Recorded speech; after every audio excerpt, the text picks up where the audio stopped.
Right now, somewhere in the world, a smart person is lying in bed, wide awake, replaying one text message in their head for the 10th time.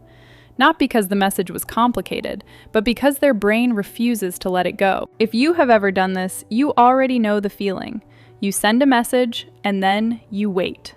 And the moment they reply with something short, your mind starts building a whole story. Are they mad at me? Did I say something wrong? Why did they use that word? And here is the strange part. The smartest people in the room are usually the ones doing this the most. The ones who notice small details. The ones who can guess what will happen before anyone else. So why does their own smart brain trap them like this? The answer starts with one simple mistake people make.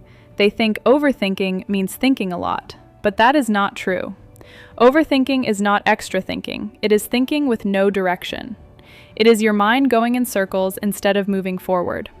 Smart people fall into this more because their brain is built to notice patterns and guess outcomes. This is a great skill when there is a real problem to solve.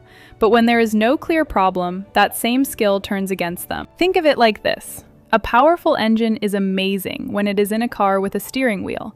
It can take you anywhere. But put that same engine in a car with no steering wheel, and all that power just makes the tires spin in one place. That is what a smart brain feels like when it has nothing solid to hold on to. All that power but no direction. This is also why so many overthinkers are perfectionists. Somewhere in their past, they learned that thinking hard kept them safe. Maybe it was a parent who only praised good results, not effort. Maybe it was a teacher who made every mistake feel like a big failure.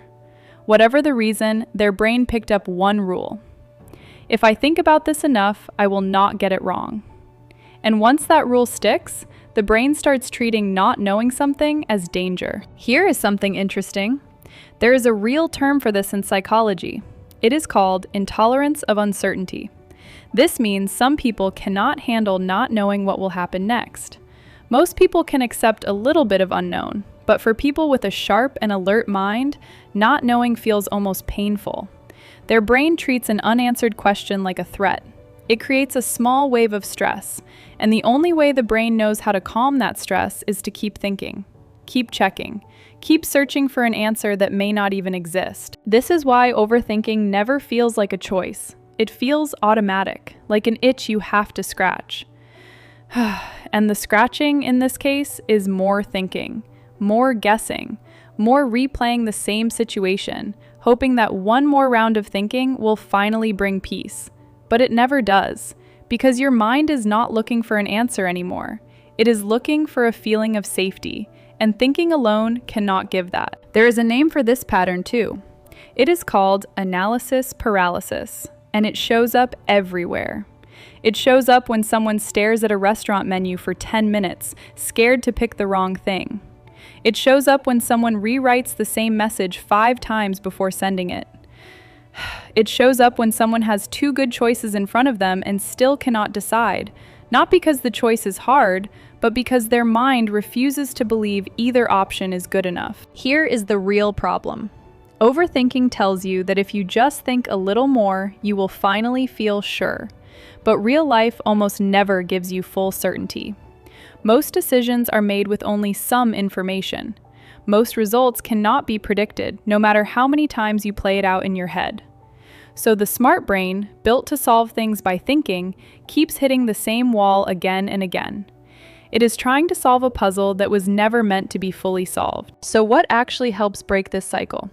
The first step is understanding that overthinking is not proof of high intelligence. It is proof of intelligence being used the wrong way. A brain built to solve problems needs a real problem. When there is none, it will create one just to have something to do. Learning the difference between useful thinking and repeated thinking changes everything. Useful thinking moves you closer to a decision.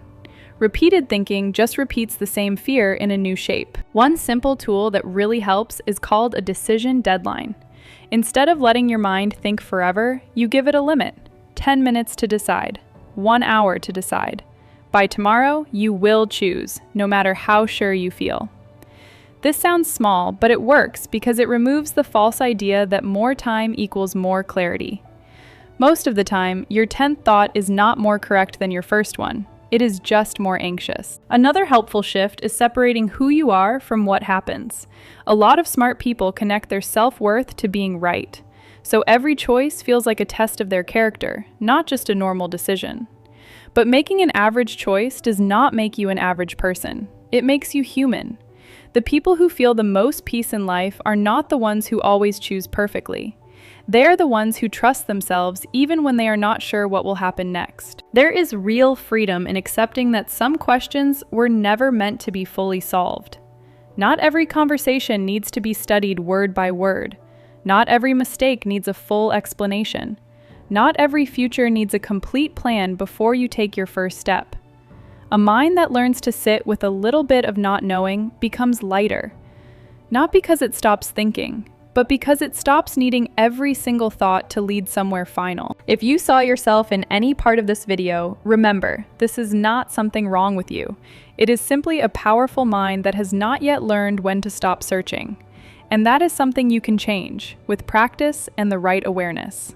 The goal was never to think less. The goal is to think with purpose, and to know the difference between a mind that is actually solving something and a mind that is just spinning because it forgot how to land. If this video helped you understand your own mind a little better, follow along for more videos about how we think, feel, and grow, because understanding yourself is always the first step toward real change.